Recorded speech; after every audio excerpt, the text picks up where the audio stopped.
My heart is drifting away. I always thought marriage was a partnership.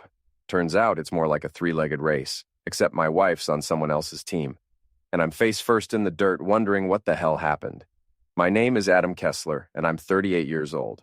I spent 6 years in the Army, came home to Kansas City, and settled into what I thought was a decent life. Mid-level manager at Midwest Logistics, decent house in Overland Park, and a wife who used to laugh at my jokes.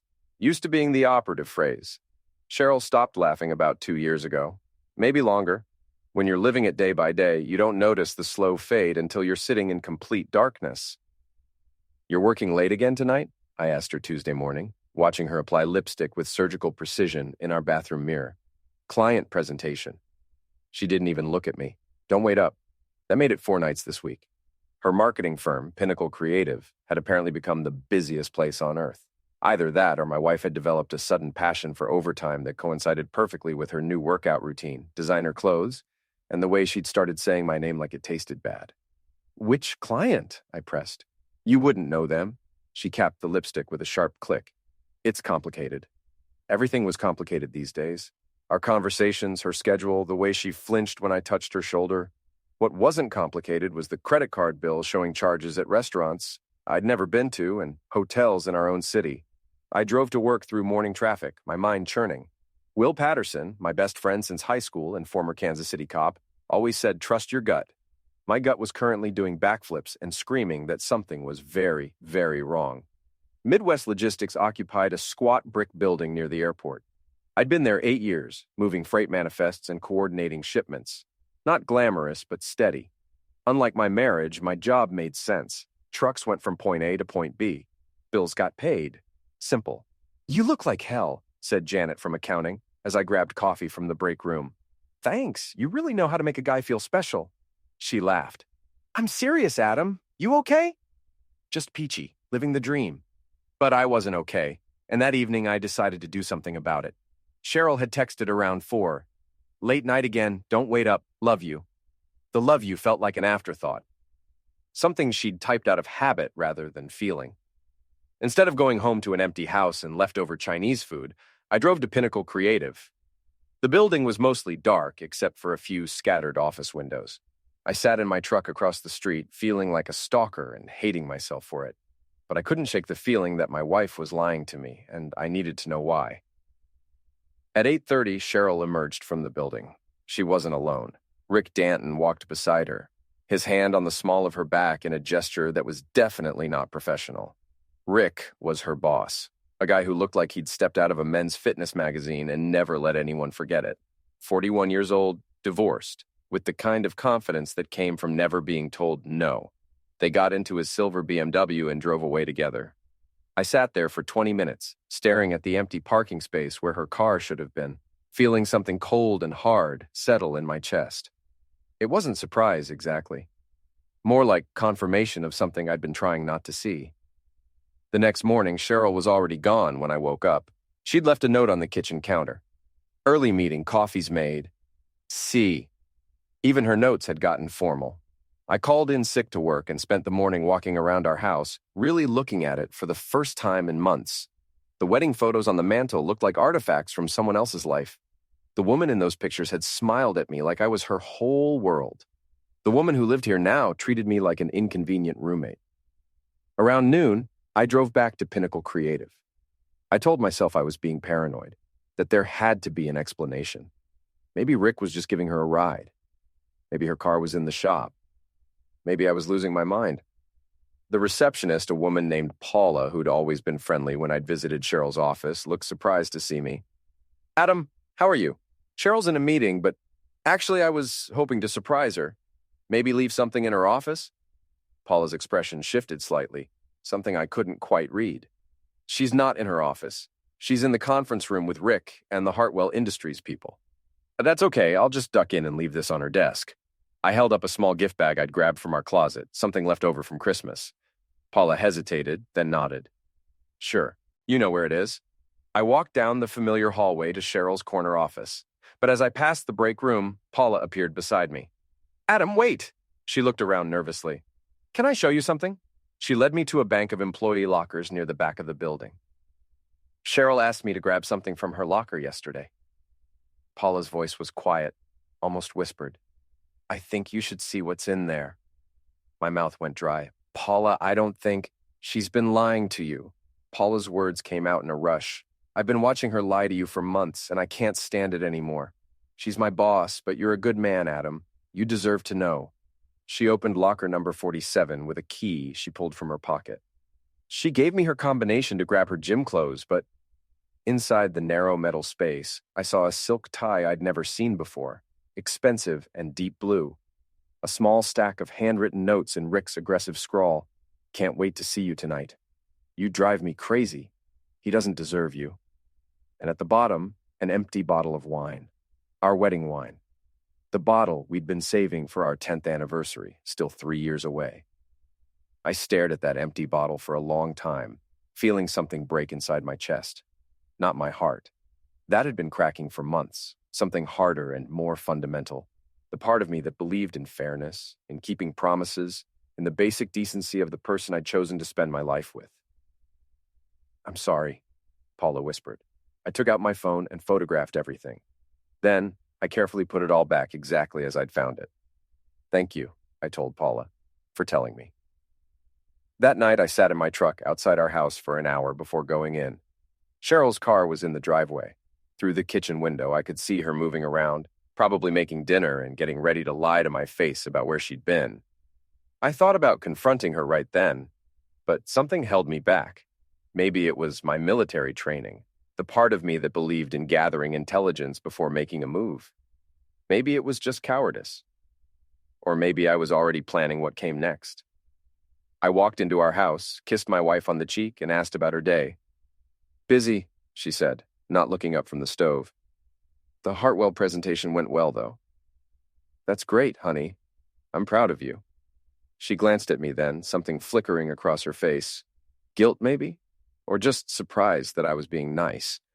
That night, after she fell asleep, I lay awake staring at the ceiling and planning my first move. I've always been a morning person, but Wednesday I was up at 5 a.m. with the kind of energy that comes from having a purpose. For the first time in months, I knew exactly what I was going to do. I stopped at an office supply store on my way to Pinnacle Creative and bought a few items, a pack of red markers, some photo paper, and a small padded envelope. Then I sat in a coffee shop across from Cheryl's building and got to work. The photo I'd taken of her and Rick leaving together the night before printed beautifully. I circled them in red marker and wrote "Working Late" across the bottom in block letters. Then I wrote a note on Pinnacle letterhead I'd swiped from Cheryl's home office months ago. Dear Cheryl, I found your wedding ring in the bathroom this morning. Since you seem to have forgotten what it means, I thought I'd return it to where you keep your other meaningless trinkets. Also, I drank our anniversary wine. It was delicious. Thanks for saving it for such a special occasion. Your loving husband. I slipped her wedding ring into the envelope, along with the photo and note. Getting into the building was easier than it should have been. I waited until Paula arrived, then caught the door as she went in. Adam, what are you doing here so early? Couldn't sleep. Thought I'd surprise Cheryl with breakfast. I held up a bag from the coffee shop. Paula looked uncomfortable. She's not in yet. Perfect. I'll just leave this in her locker. Paula started to protest, then stopped. Maybe she figured Cheryl deserved whatever was coming. She handed me the key without a word. I replaced everything in locker 47 with my little care package, then drove to work feeling lighter than I had in months. My phone started ringing at 10:15. What the hell is this supposed to mean? Cheryl's voice was shaking with rage. I'm not sure what you're referring to, sweetheart. Don't play dumb with me, Adam. The note, the picture, what kind of sick game are you playing? I leaned back in my desk chair, smiling for the first time in weeks. I always wanted to see my wife speechless. Turns out all it took was a little B&E and a lot of disappointment. You broke into my locker? Technically, I had a key, and technically, you're still my wife, so what's yours is mine. Isn't that how marriage works? The silence stretched between us. I could practically hear her brain working, trying to figure out how much I knew and how much damage control she needed to do. Adam, I can explain. I'm sure you can. You've gotten very good at explaining things lately. Working late, early meetings, client presentations. You're practically a professional explainer. Where did you get that picture? I took it. Amazing what you can see when you actually look. Another long pause. When she spoke again, her voice had changed, become cooler and more calculated. This was the Cheryl I'd been living with for months, not the woman I'd married. We need to talk. We're talking now. At home. Tonight. Can't tonight, honey. I'm working late. I hung up before she could respond. The rest of the day passed in a blur of phone calls and emails that I barely paid attention to. My mind was racing, planning the next move. Cheryl would be scrambling now, trying to figure out her options. She'd probably call Rick, maybe even consider coming clean. But I doubted it. Cheryl had always been good at managing situations, at finding ways to come out on top. She'd try to spin this, make it my fault somehow. The paranoid husband who couldn't trust his hardworking wife. I was ready for that. At lunch, I drove to the Sprint store and added a data monitoring service to our family plan. Completely legal. I was the primary account holder. Then I visited our bank and opened a separate checking account, transferring half of our joint savings. Also, completely legal. By the time I got home that evening, Cheryl's car was already in the driveway. She was sitting at the kitchen table with a glass of wine, still in her work clothes. She'd been crying, but she'd fixed her makeup. She looked beautiful and vulnerable and completely fake. "We need to talk," she said again. "I'm listening." I made a mistake. I sat down across from her, noting that she'd poured herself wine, but not me. "What kind of mistake?" "Rick and we got close. Too close. But it's not what you think." "What do I think?" She took a shaky breath. "That we're having an affair. Are you... It's complicated." There was that word again. I almost laughed. "Complicated how? Either you're sleeping with your boss or you're not." "Seems pretty binary to me." Her face crumpled. "Adam, please, I never meant for this to happen. It just evolved." "Like we evolved apart?" "Yes, exactly. We've been drifting for so long, and Rick was there, and he listened to me, and you decided to drink our anniversary wine with him?" She flinched. "That was a mistake." "Which part? Drinking it or getting caught?" "Both. All of it." She reached across the table toward my hand, but I pulled away. "Adam, I want to fix this. We can fix this." I studied her face, looking for any trace of the woman I'd fallen in love with. She was still there, somewhere under the guilt and calculation, but buried so deep I wasn't sure she could find her way back. "How?" I asked. "I'll end it with Rick. We can go to counseling. We can start over." "And Rick's okay with that?" She hesitated just long enough to tell me everything I needed to know. "He'll have to be," I nodded slowly. "Okay. Okay? Let's try to fix it."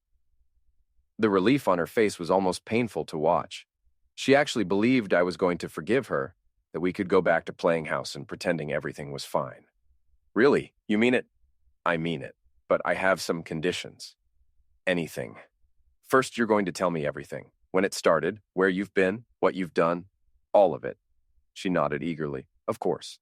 "Second, you're going to end it with Rick tomorrow, in person, and you're going to tell him that if he ever contacts you again, I'll make his life very unpleasant." "Adam, you can't threaten." "I'm not threatening anyone.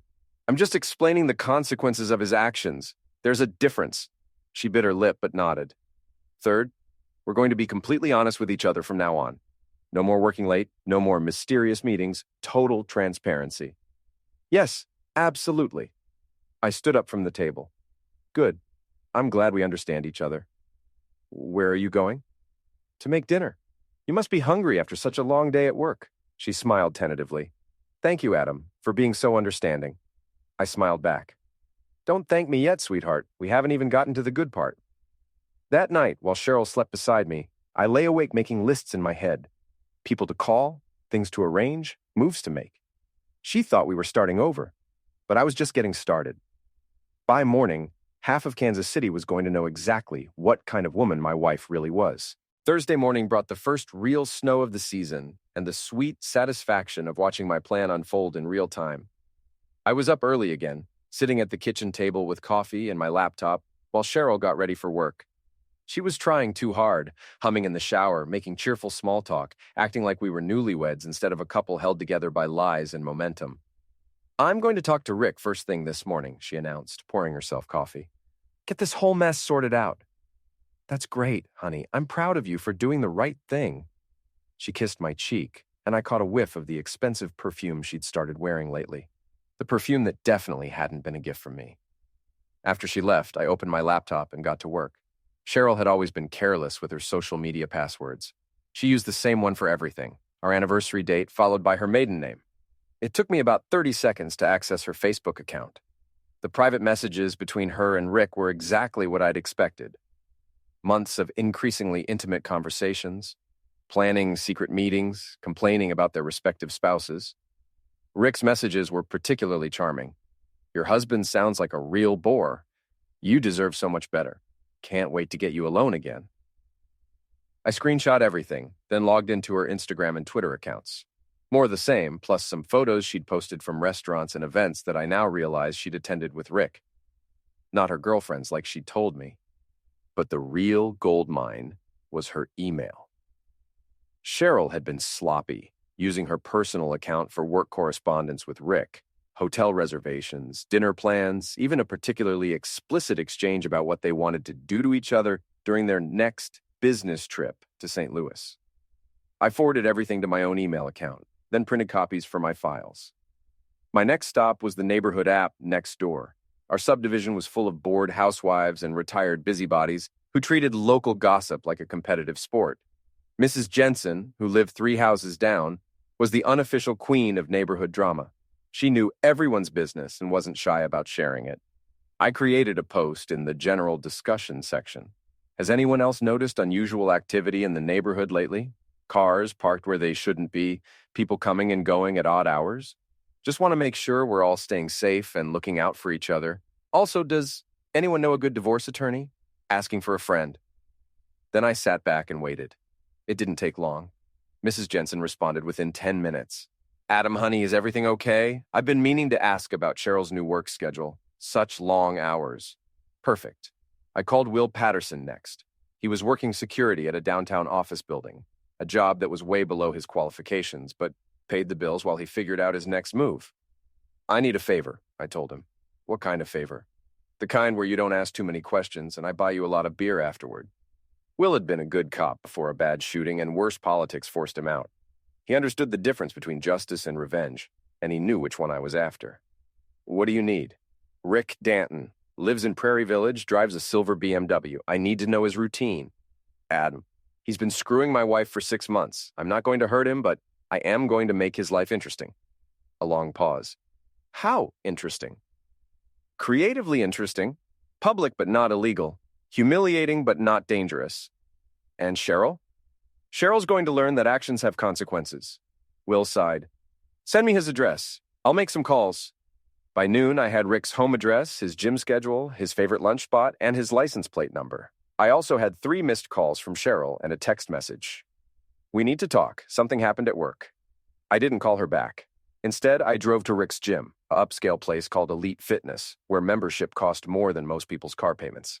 His BMW was in the parking lot, parked in a space marked reserved for Rick Danton, because of course it was. I sat in my truck and waited. Rick emerged an hour later, looking like he'd stepped out of a supplement commercial.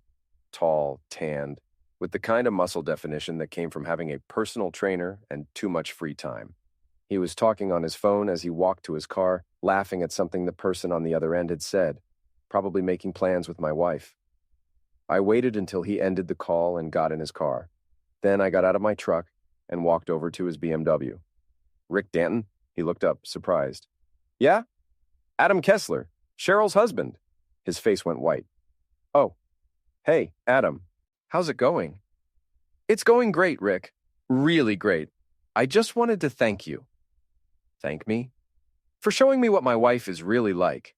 I've been wondering for months why she'd been acting so strange, and now I know. It's because she's been too busy screwing her boss to remember she has a husband. Rick looked around the parking lot nervously. Look, Adam, I think there's been a misunderstanding. No misunderstanding. I've got the hotel receipts, the text messages, the photos. I've got everything, Rick. I pulled out my keys and casually dragged them along the side of his BMW, leaving a long, deep scratch in the pristine paint. What the hell are you doing? Making a point. I walked around to the passenger side and keyed that too. See, Rick, I'm a simple guy. When someone disrespects me, I disrespect them back. You're crazy. I'm calling the cops. Go ahead, while you're at it, call your ex-wife, too. I bet she'd love to see the text messages you've been sending my wife, especially the ones about how much you hate paying alimony. Rick's hand froze halfway to his phone. I reached into the bag I'd brought and pulled out a can of sardines. Rick's sunroof was open about 2 inches, just enough. I popped the can and poured the contents through the gap, watching the oily fish and sauce splatter across his leather interior. You son of a witch. That's for the anniversary wine, I said calmly. Then I pulled out a piece of paper and tucked it under his windshield wiper. Next time, try the bus. I walked back to my truck, leaving Rick standing in the parking lot screaming threats and obscenities. My hands were shaking with adrenaline, but I felt better than I had in months. My phone rang as I was driving home. Adam, where are you? Cheryl sounded panicked. Running errands. Why? Rick called. He said you vandalized his car. Did I? That doesn't sound like me. This isn't funny. He's talking about pressing charges. For what? I haven't done anything illegal. Immoral, maybe, but not illegal. Adam, please, you're scaring me. Good. You should be scared. You should have been scared months ago when you decided to blow up our marriage for a guy who parks in his own reserved space. I told you. I'm ending it with Rick. We talked this morning and what? He's going to fire you? Leave his cushy job? Run away with you to Mexico? Silence. That's what I thought. You know what the problem is, Cheryl. You thought you could have it both ways. Keep me around for stability and security and have Rick for excitement and adventure. But life doesn't work like that. You never meant to get caught. There's a difference. I hung up and drove home, where I found Mrs. Jensen waiting on my front porch with a casserole dish and a hungry expression. Adam, dear, I brought you some tuna noodle casserole. I thought you might need some comfort food. That's very thoughtful, Mrs. Jensen. I saw your post on Nextdoor, and I have to say I'm not entirely surprised. Cheryl's been keeping some very unusual hours lately. I invited her in for coffee, and she proceeded to give me a detailed account of every time she'd seen Cheryl leave early or come home late, every unfamiliar car in our driveway, every suspicious activity she'd observed over the past 6 months. By the time she left, half the neighborhood knew that Adam and Cheryl Kessler were having marital problems, and the other half would know by dinner time. That evening, Cheryl came home looking like she'd been through a war. Her makeup was smudged, her hair was disheveled, and she had the kind of desperate energy that came from watching your carefully constructed lies fall apart in real time. We need to talk, she said for the 3rd time in 2 days. I'm all ears. Rick's furious. He's talking about getting a restraining order. Against who? Against you, for vandalizing his car. I shrugged. He'll have to prove I did it first. There were witnesses. Were there, because I was just having a friendly conversation with my wife's lover in a public parking lot. If his car got damaged, well, that's what insurance is for. She stared at me like she was seeing me for the first time. What happened to you? What happened to me? I woke up, Cheryl. I stopped being the guy who pretends everything is fine when his wife is screwing around behind his back. I told you I'm ending it with Rick. Are you? Because according to Mrs. Jensen, you were at his house last night until almost midnight. That's a pretty long goodbye. Her face crumpled. How did you? Mrs. Jensen sees everything from her porch. Did you know that? She's like the neighborhood watch program, except she actually pays attention. Cheryl sank into a chair, covering her face with her hands. This is a nightmare. No, sweetheart. This is just the beginning. Friday morning brought 3 things: a formal complaint from Rick's lawyer, a call from Cheryl's boss, and the satisfying sight of my wife's carefully constructed world beginning to collapse. I was shaving when Cheryl burst into the bathroom, waving a piece of paper like a battle flag. Rick's attorney sent this to my office. Her voice was shrill with panic. A cease and desist letter. He's demanding you stay away from him and stop maltreating him. I rinsed my razor and examined the letter. Standard legal boilerplate designed to scare more than enforce. Interesting. What does your boss think about his star employee receiving legal documents at work?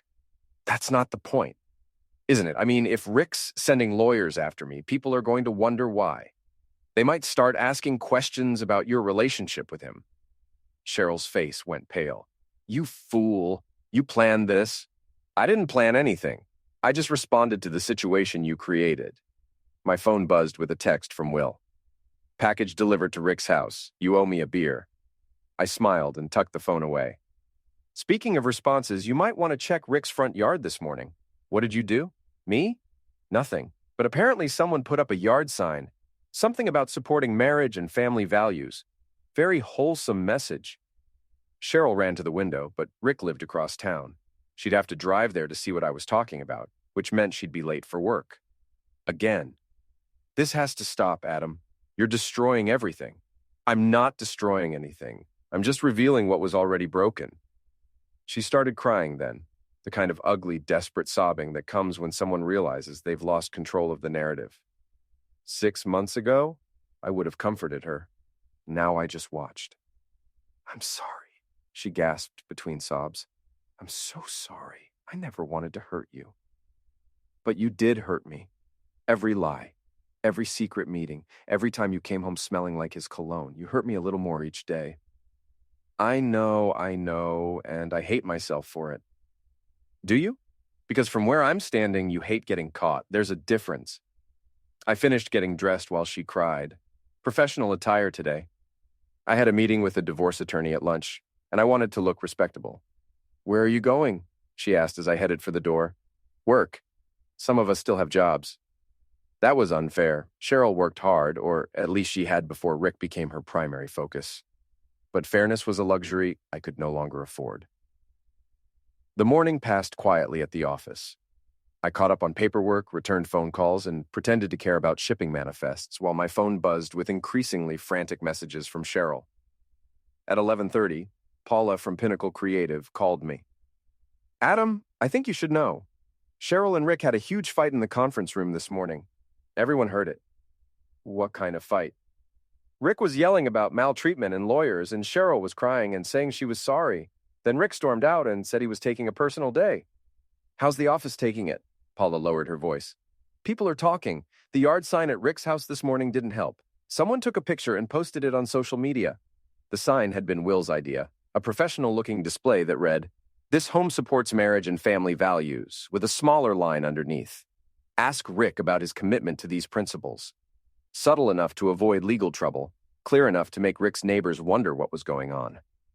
Paula, I want you to know I appreciate everything you've done. When this is all over, I won't forget who was honest with me.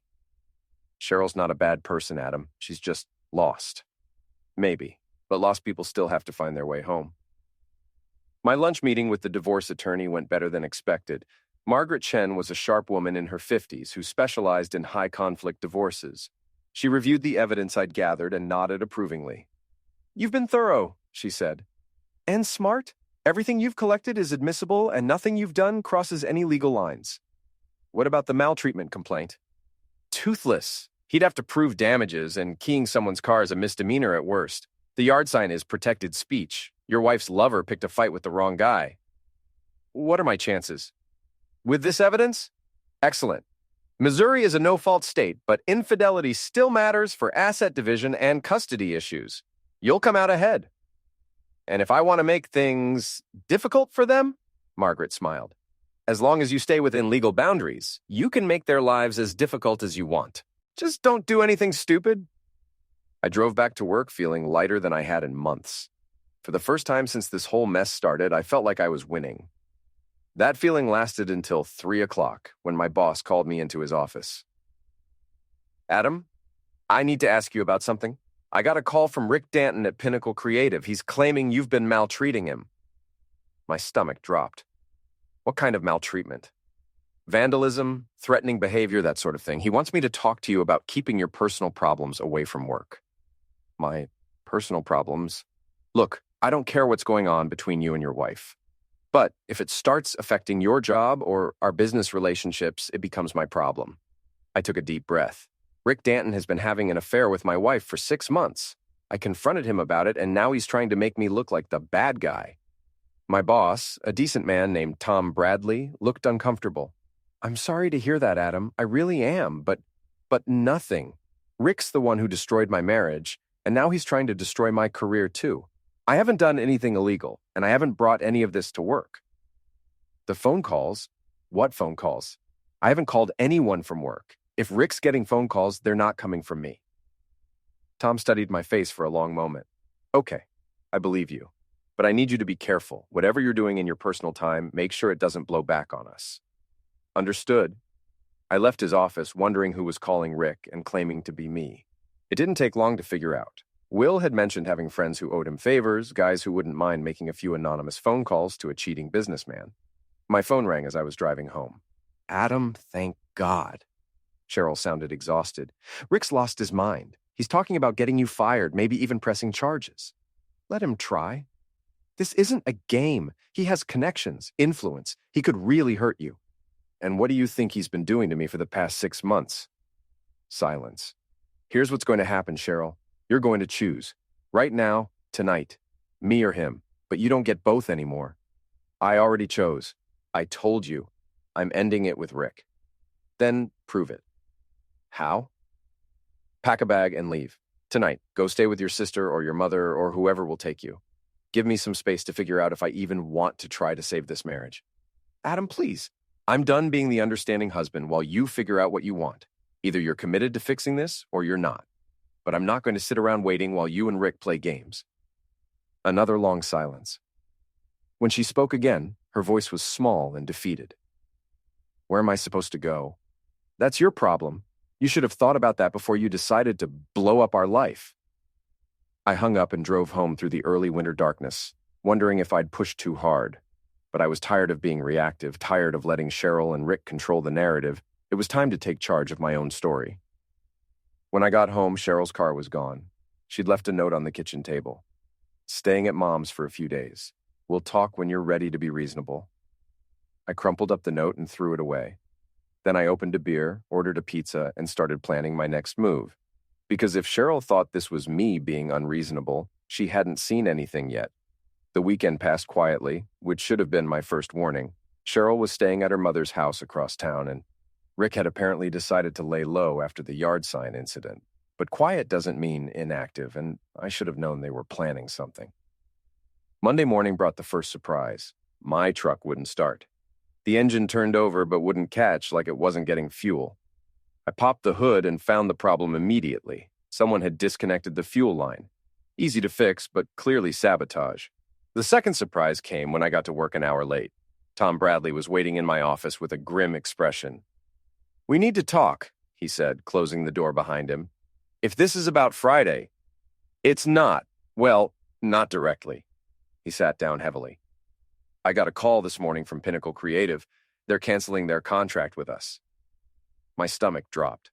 Pinnacle was one of our biggest clients, worth about $200,000 a year in shipping business. "They say it's due to personnel conflicts that make the working relationship untenable," Tom continued. "Want to guess what personnel they're talking about? Rick Danton. Rick Danton, who apparently has enough influence over there to cost us a major contract because he doesn't like you." I felt the familiar cold anger settling in my chest. "So, what are you saying?" "I'm saying I can't afford to lose clients because of your personal problems. I'm putting you on administrative leave while we figure this out." "You're suspending me?" "I'm protecting you and protecting the company. Take a week off, let things cool down, and we'll see where we stand." I cleaned out my desk in silence, feeling the eyes of my coworkers on me. By lunch, everyone in the building would know that Adam Kessler had been suspended because of problems with his wife. The humiliation burned worse than the anger. I drove home and called Will. "They got me fired," I told him. "Suspended," he corrected. "I heard. Tom Bradley's a good guy. He's trying to help you." "How did you?" "I still have friends in this town, Adam. Word travels fast when someone gets screwed over. I need to hit back. Hard." "What did you have in mind?" "I've been thinking about it during the drive home. Rick had escalated by going after my job. Time to escalate back. Rick's got a reputation to protect, right? Successful businessman, pillar of the community, all that? Yeah, so? So let's see how he handles some public attention." That afternoon, I drove to Rick's office building downtown. Pinnacle Creative occupied 3 floors of a glass tower in the business district, the kind of place where image mattered more than substance. I parked across the street and waited. Rick emerged at 5:30, walking with the confident stride of a man who thought he'd won. He'd probably spent the day celebrating his victory, telling himself he'd protected Cheryl from her crazy husband. He was about to learn the difference between winning a battle and winning a war. I followed him to his usual happy hour spot, an upscale bar called the Metropolitan, where Kansas City's business elite went to see and be seen. Rick held court at a corner table with 3 other men in expensive suits, probably telling them about his latest conquest. I waited until he got up to use the restroom, then made my move. The men's room was empty except for Rick and me. He was washing his hands when he saw me in the mirror. "What the hell are you doing here?" "Just wanted to congratulate you on your big win today, getting me suspended, costing my company a major contract. Very impressive." He turned around, trying to look intimidating. "You brought this on yourself." "Did I? By catching you screwing my wife? By maltreating me, by vandalizing my car, by making my life hell." I stepped closer, using the height advantage my military training had taught me to exploit. "Rick, you haven't seen hell yet." "Are you threatening me?" "I'm educating you. See, you made a mistake. You thought this was about Cheryl, about your little affair. But it's not anymore. Now it's about you trying to destroy my livelihood because I had the audacity to call you out." Rick backed against the sink. "I'll call the police." "Go ahead. Tell them I had a conversation with you in a public restroom. I'm sure they'll be fascinated." I pulled out my phone and showed him a photo I'd taken earlier. Rick's BMW in the parking lot outside, now decorated with several bumper stickers I'd applied while he was inside drinking. "Support our troops. Honk if you love Jesus. My other car is your wife. You son of a witch." "That's for my job, but don't worry, I'm just getting started." I walked toward the door, then stopped and turned back. "Oh, and Rick, you might want to check your Yelp reviews. Apparently, some people have opinions about your business practices." I left him standing there and walked back into the bar. His three companions were still at the table, but now they were looking at their phones with puzzled expressions. "Excuse me," one of them said as I passed. "Aren't you Rick's friend? Do you know why someone would post that he's having an affair with a married woman?" I shrugged. "People post all kinds of things online. You can't believe everything you read." But the seed was planted. By tomorrow, Rick's professional network would be buzzing with rumors about his personal life. I drove home feeling satisfied for the first time in days, but the satisfaction didn't last long. Cheryl was waiting in my driveway when I got home, and she wasn't alone. A police cruiser was parked behind her car, and two officers were standing beside it. "Mr. Kessler?" The older officer, a sergeant named Martinez, approached me as I got out of my truck. "We need to ask you some questions about an incident involving Rick Danton." My heart rate spiked, but I kept my voice calm. "What kind of incident?" "Mr. Danton claims you've been stalking and maltreating him. He's filed a complaint." "I see. And what evidence does he have of this stalking?" Martinez consulted his notebook. "Vandalism of his vehicle, threatening behavior, and following him to various locations." "Sergeant, I had one conversation with Mr. Danton in a parking lot, and one conversation with him tonight in a public restroom. Neither conversation was threatening, and I haven't followed him anywhere." "What about the damage to his car?" "What damage?" "I saw some bumper stickers on his car tonight, but those aren't vandalism. They're political speech." The younger officer spoke up. "He says you keyed his car last week." "He says a lot of things. Can he prove it?" Martinez looked frustrated. "Mr. Kessler, I'm going to be straight with you.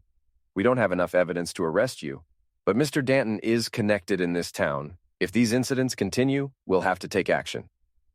"I understand, Sergeant, and I appreciate you being honest with me." After the police left, Cheryl and I stood in the driveway staring at each other. She looked exhausted and older than her 36 years. "This has to stop, Adam." "I agree. Rick needs to stop trying to destroy my life. You know what I mean. The maltreatment, the games, all of it." "Games? Is that what you call it when someone defends themselves?" "You're not defending yourself. You're attacking us." "Us?" I stepped closer to her. "There is no us, Cheryl. There's you, there's Rick, and there's me. And right now, you and Rick are on one side trying to destroy me while I'm on the other side trying to survive. That's not true. Isn't it? Rick got me suspended from my job today. Did you know that?" Her face went white. "What?" "He convinced Pinnacle to cancel their contract with my company, cost us $200,000, and got me put on administrative leave." "Adam, I didn't know." "Of course you didn't, because you're too busy playing sufferer to notice that your boyfriend is trying to ruin my career." She started crying again, but this time I felt nothing. No sympathy, no desire to comfort her, just cold, hard resolve. "Go back to your mother's house, Cheryl. This isn't over." "What are you going to do?"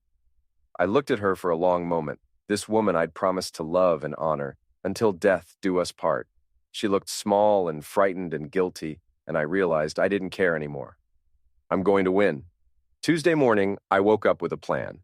Not the scattered, reactive moves I'd been making, but a comprehensive strategy designed to end this war once and for all. Rick and Cheryl had made a crucial mistake. They'd pushed me past the point of wanting to save my marriage. Now I just wanted justice. I started with a phone call to Margaret Chen, my divorce attorney.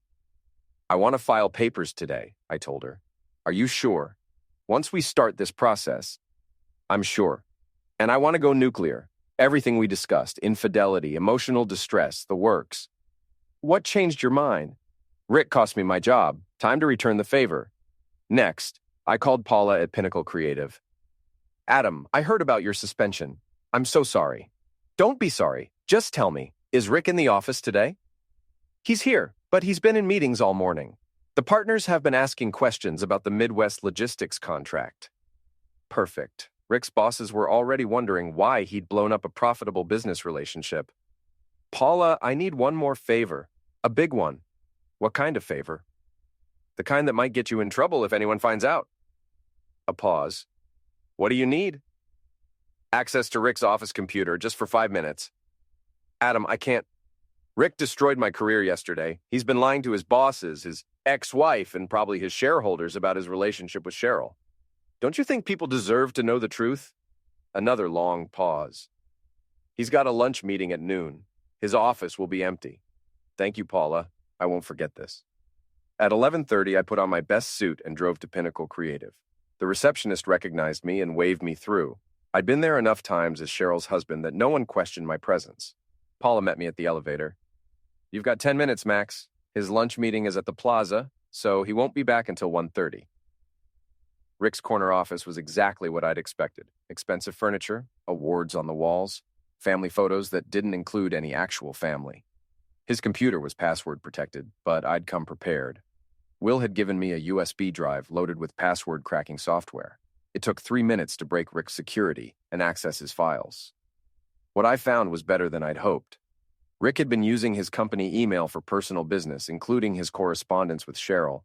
But more importantly, he'd been padding his expense reports, billing personal meals and hotel stays as business expenses. I copied everything to my own USB drive, then went deeper into his files. Rick had been skimming from client accounts, nothing major, but clearly illegal. Small amounts that added up to about $50,000 over 2 years. I photographed everything, then restored his computer to its original state. "Find anything interesting?" Paula asked as I headed for the elevator. Enough to end his career. My next stop was the offices of the Kansas City Business Journal.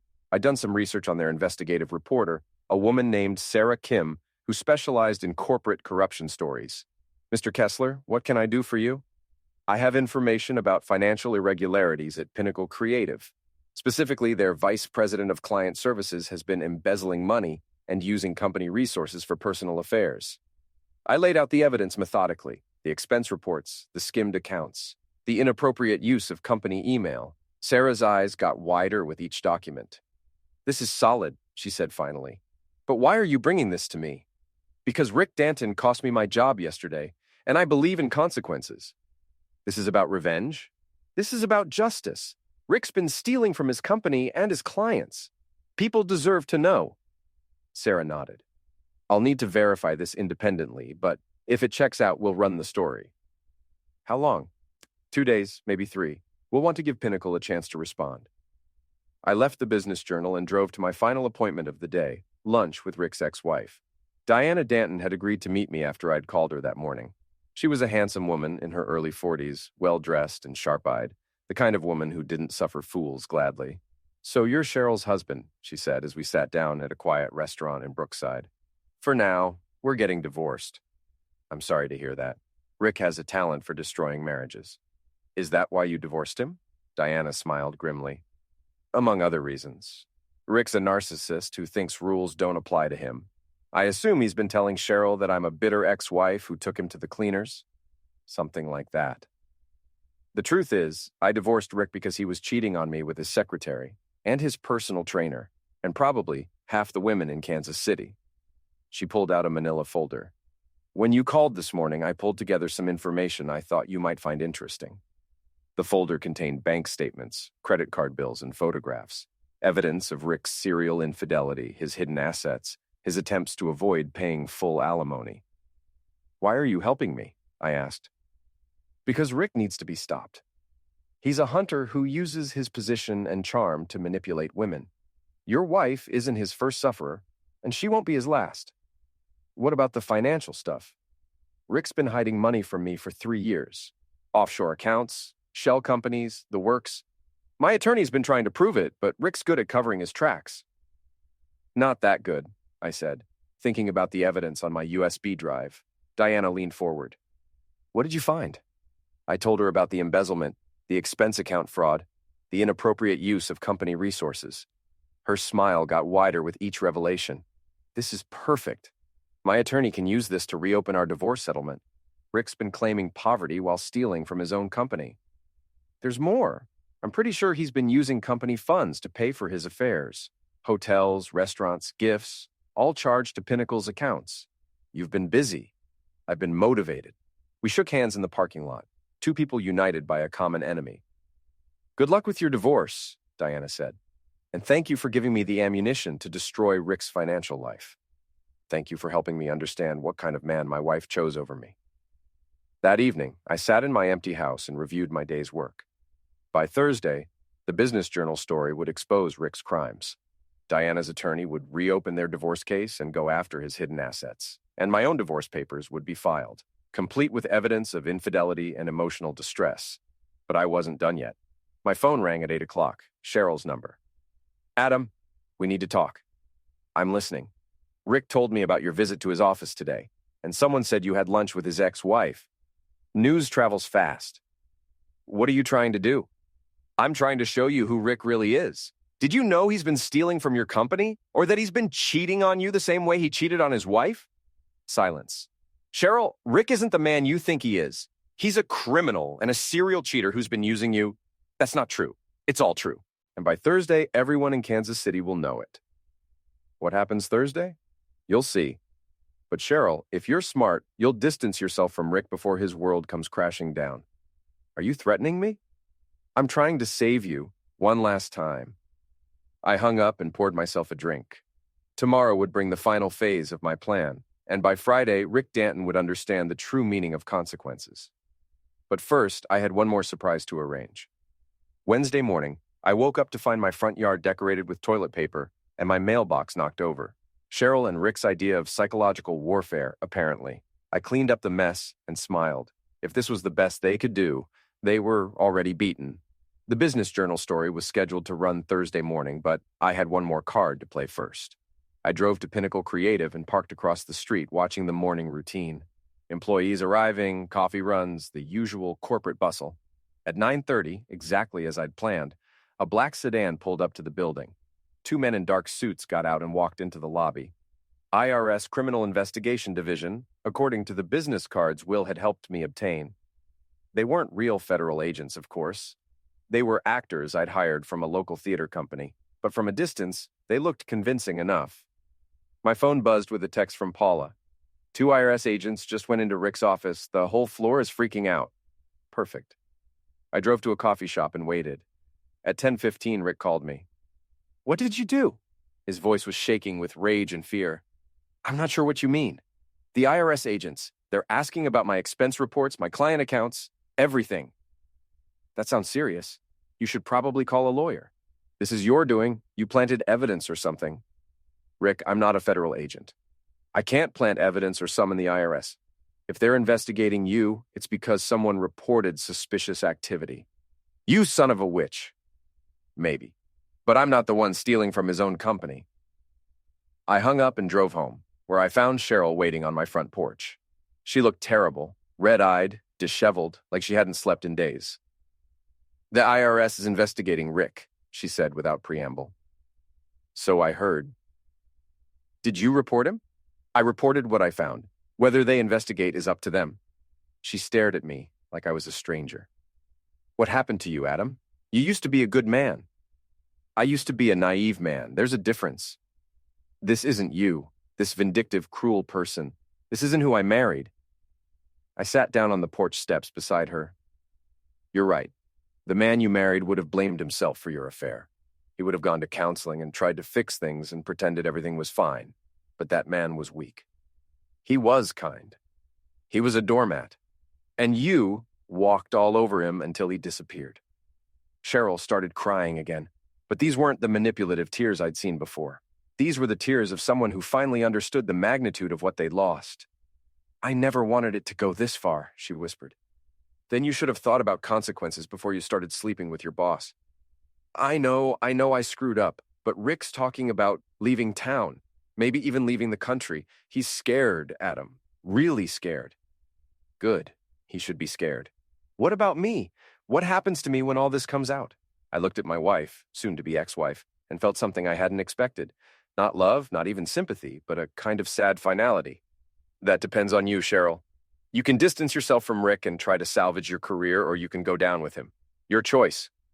Will you call off the divorce if I choose right? No.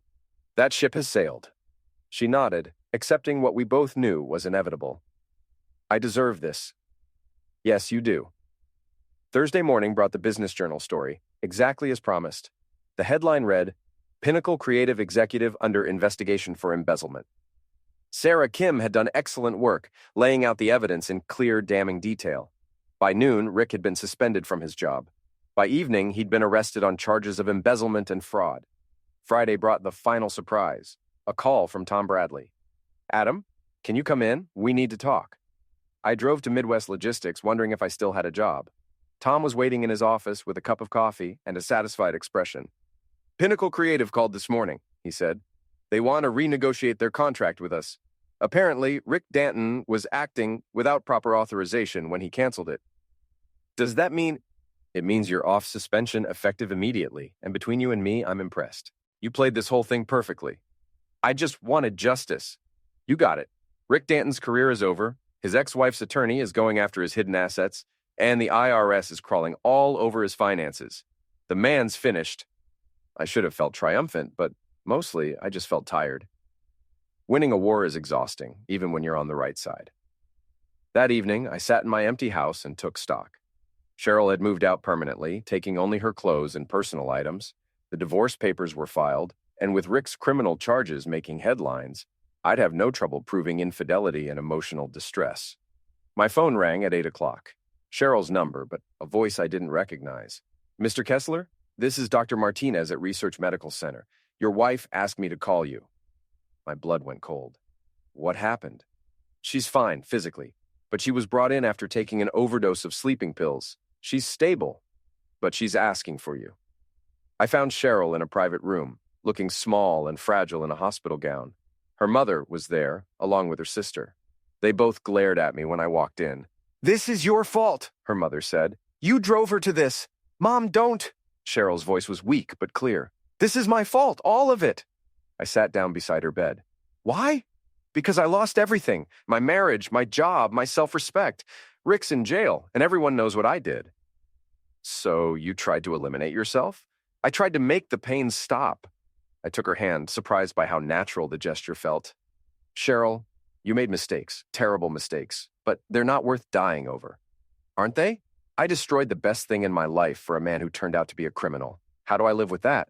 One day at a time. You get help, you rebuild, you try to become a better person. Will you forgive me? I squeezed her hand. Someday, but not today. She nodded, understanding. The divorce? Still happening. But I won't fight you on the details. We'll split things fairly. Thank you. I stayed until visiting hours ended, then drove home through the quiet streets of Kansas City. It was over. The affair, the marriage, the war with Rick Danton. I'd won, but victory felt different than I'd expected. Hollower, more complicated. 6 months later, I ran into Paula at a coffee shop in Westport. She was working for a different marketing firm, having left Pinnacle when the scandal broke. How's Cheryl doing? She asked. Better. She's in therapy, working at a small firm in Lawrence. We don't talk much, but she seems to be getting her life together. And Rick? Prison. 3 to 5 years for embezzlement. His ex-wife got most of his assets, and the IRS took the rest. Paula nodded. He deserved it. Yeah, he did. Any regrets? I thought about that for a long time. Just one. I regret that it took me so long to fight back. Would you do it again? In a heartbeat. I left the coffee shop and drove home to my empty house, where I poured myself a drink and sat on the back deck watching the sunset. Tomorrow, I had a date with a woman I'd met at the gym, A divorce teacher who laughed at my jokes and didn't have any hidden agendas. Life was good. Different than I'd planned, but good. And if anyone ever tried to destroy me again, they'd learn the same lesson Rick Danton had learned. I might be slow to anger, but I never forget, and I always win. The phone rang as I was heading to bed. Unknown number. Adam Kessler? Speaking. This is Rick Danton. My blood went cold. I thought you were in prison. I got out early. Good behavior. His voice was different, harder, more dangerous. We need to talk. We have nothing to talk about. We have everything to talk about. You destroyed my life, cost me my career, my freedom, my money. You think that's the end of it? Rick, if you're threatening me, I'm not threatening you, Adam. I'm promising you. This isn't over, not by a long shot. The line went dead. I stood there holding the phone, feeling the old familiar anger rising in my chest. I'd thought this was finished, but apparently Rick Danton was a slow learner. That was okay. I taught him one lesson already. If necessary, I'd teach him another.